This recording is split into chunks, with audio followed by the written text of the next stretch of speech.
Well, I'm going to get started, although quite honestly, I don't feel as good as I'd like to feel.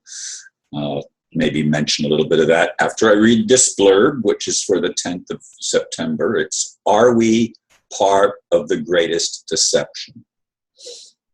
Some of the things I'm asked to review makes my head spin, and some even brings tears to my eyes.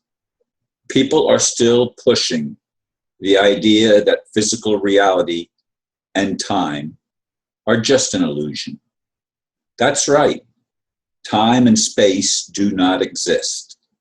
If that's true, life is meaningless, futile, and the greatest deception ever created.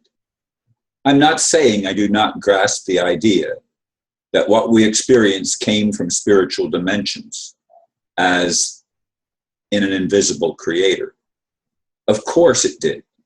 To think otherwise is nonsense to me. Nevertheless, so much of what we've been told just does not fly for me.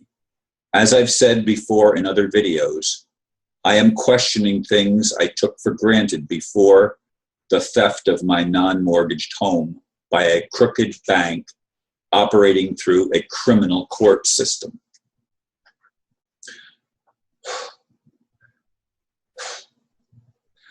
Yeah, I truthfully hardly feel like doing a video. I don't know if it was something that I ate. I had lunch with a friend at the Chinese buffet, and I was supposed to stay there till a certain time, and 25 minutes before it was time to leave, I had to leave quickly and rushed home, and I'm still not feeling too well, and my friend suggested that maybe it was something that I ate. Perhaps it was. I'm not sure at this point, but I know it doesn't feel too hot. But I wrote this blurb about the greatest deception this morning quite a bit before I went and had lunch. Actually, a few hours at least.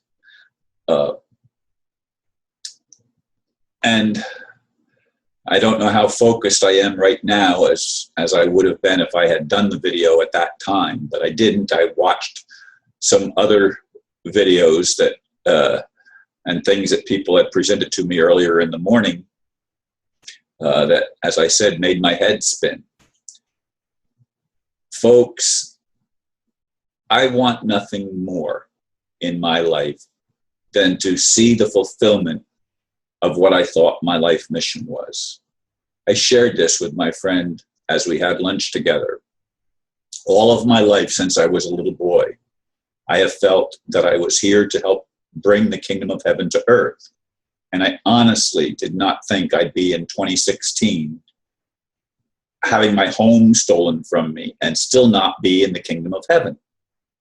They're still the same people seemingly running the show. And my friend whom I had lunch with, which is Steve, by the way, he's done videos with me before. He insists that, yes, God has everything under control. Well, I don't know how much longer I'm going to live. I mean, I've had signs this year of things not being exactly what they should be, including as recently as last week. I had to hold on to the rail to keep from falling when I was there at the crosswalk waiting for my grandson. And I thought I was having another heart attack or something. It passed, but it was really a struggle. I didn't fall. I held on, and I was able to get back to my car, and as I said, it passed. But if there is no karma, for example, if we don't have to be responsible and aren't held accountable for the things that we do, as one of the videos that I heard this morning was saying, God just simply acts as if we didn't do anything wrong and it's all okay. Well, I'm sorry, it's not all okay. It's not okay that little babies are deprived of their ability to grow up little babies and little children, raped by their parents and by other adults, and mistreated and abused. That's not karma, folks. Karma can't be you can't pay for something in a lifetime that you knew nothing about what you did in a previous lifetime. If there's no memory of it, it doesn't mean anything. It's meaningless. There's only justice if the soul or the individual that committed the crime understands why they're being punished and what they're reaping and why they're reaping it. This idea of God being forgiving. Yes, God is forgiving. If someone really repents and sees what they did and owns what they did and doesn't try to deny it and lie their way out of it and takes responsibility for it and makes remuneration to the best of their ability, okay, that's good. That's good because it's a change of heart. But where there is no change of heart, where there's impenitence, where there's hanging on and justification of evil, I'm sorry, I cannot for any reason buy that. I'm willing to forgive those that have hurt me, that stole my home. I'd like them to own it and admit that they stole it. I'd like some remuneration for it. I'd like to be able to be paid back for the losses that I suffered, some of which aren't even, you can't even put a price tag on it. Things that they took that to me mean more than anything. I mean, some of the writing that I lost. And anyway, that I struggle, and I want you to know that I struggle, and I'm not feeling too good to making this video. So if it sounds incoherent, you understand why.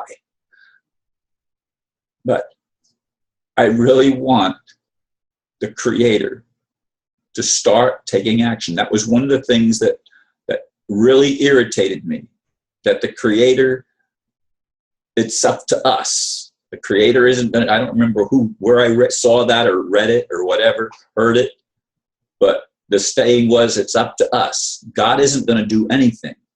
It's up to us to make the changes that need to be made. Well, if that's true, the changes that we need to see are never going to happen, because mankind is simply too brainwashed, too controlled, too afraid. And if we can't stand up together, they're just going to keep killing individuals. And I don't see a hopeful, promising situation. Now, do I see signs of change? I see promises of change. I see things that might indicate positive change. I do see more people waking up, and this is a good thing. But the cabal still seems to be running the roost. Evil entities still seem to be in charge. And that's got to change.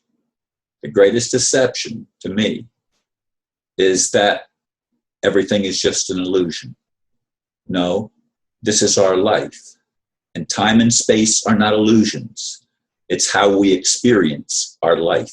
We don't experience it all at once with no time. We experience it in a sequence, with a body, with other bodies. And that's not an illusion. That's what we call human life. And it's real. It's not fake. Thank you for listening, and namaste.